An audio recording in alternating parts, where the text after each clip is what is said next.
vir 30 jaar of wat jy boer, wat ek met Kees aankom, gebeur daar mos goed wat onverklaarbare rede breek.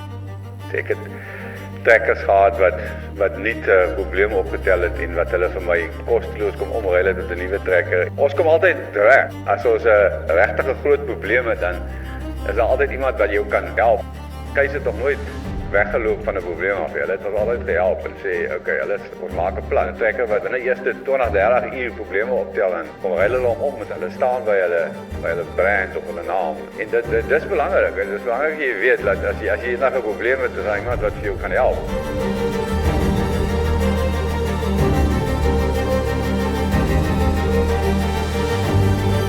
Ons het meer 'n persoonlike verhouding as net 'n groot organisasie wat jy nie met iemand kan gesels nie en jy kry nie 'n antwoord uit nie.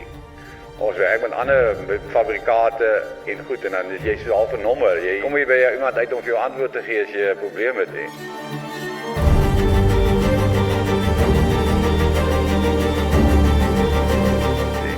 Ek voel anders as Kees het ons meer 'n direkte kontak met hulle tot in die hoofkantoor.